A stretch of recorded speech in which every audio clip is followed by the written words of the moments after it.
The Secret Door Network, Book 1, Chapter 14, The First Invitation. A few days later, the platform was ready to be shared with its first group of users. Lina, May, and Violet had spent countless hours refining the network, ironing out the final details, and adding more layers of mystery to the platform.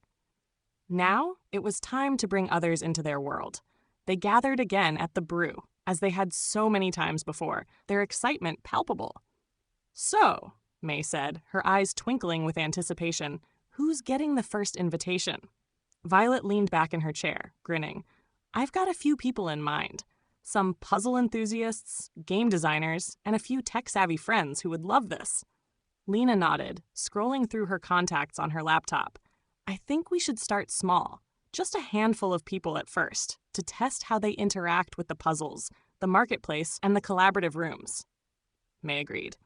"Yeah, we want to make sure the network holds up once others start adding their own layers of complexity." Violet raised an eyebrow, a playful smile on her face. "I wonder if 1-800-5194 will get wind of this. Maybe he'll come back to see what we've done with his ideas." Lina chuckled. "If he's watching, I wouldn't be surprised if he's the first one to crack the new puzzles." May smirked. "Or maybe he's already in the network, hidden somewhere." They all shared a laugh, though the possibility that 1-800-5194 could still be lurking somewhere in the background wasn't lost on them. They had built the platform to be open, mysterious, and collaborative, so if anyone could hide within it, it would be him. Lina pulled up the interface for the platform's invitations and began drafting the first set of invites. "All right, I'm sending these out to a select group, a mix of creators, solvers, and puzzle enthusiasts.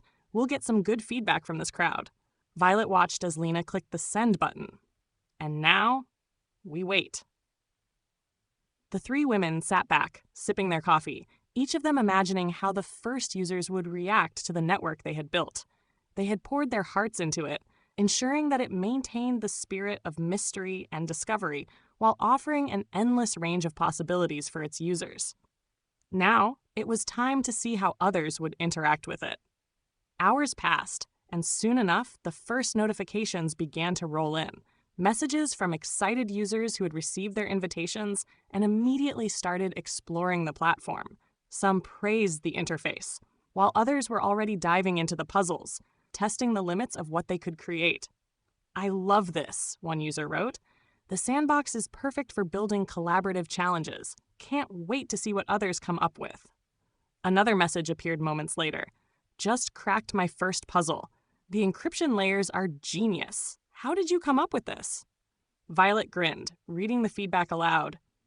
"Looks like people are enjoying it already." May leaned over to see the screen.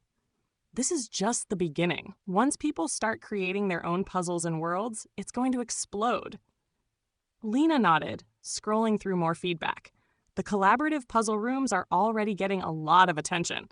People love the idea of working together to build something. As the messages continued to pour in, the trio couldn't help but feel a sense of pride. What had started as a simple message board filled with riddles had evolved into something far greater. A network of creators, solvers, and explorers, all working together to build something unique. But amidst the excitement, a new message popped up, catching Lina's attention.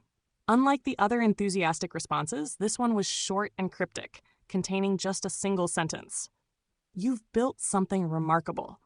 The game continues." Lina's heart skipped a beat as she read the message aloud. It wasn't signed, but she knew exactly who it was from. Violet's eyes widened. "He's back."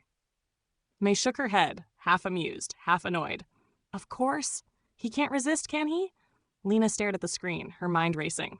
1-800-5194 had returned, and he had seen what they had built, but the message hinted at more. It wasn't over. The game they thought they had taken control of was still unfolding, and he was once again a step ahead. "What do you think he means by the game continues?" May asked, her tone cautious. Violet smiled. "Knowing him, it's probably another challenge. He's watching us, waiting to see what we do next." Lina felt a familiar thrill, the same feeling she'd had when they first started unraveling his riddles. Well, if the game continues, then we're ready. This time, we're the ones setting the rules. May raised her coffee cup in a mock toast. To the next round of the game, whatever it might be. Violet laughed, clinking her cup against May's. Let's see what you've got. 1-800-5194. Lina smiled as she closed her laptop, her mind already buzzing with ideas. They had built something remarkable, but now it was clear that their journey was far from over. The game had entered a new phase, and 1-800-5194 wasn't done with them yet.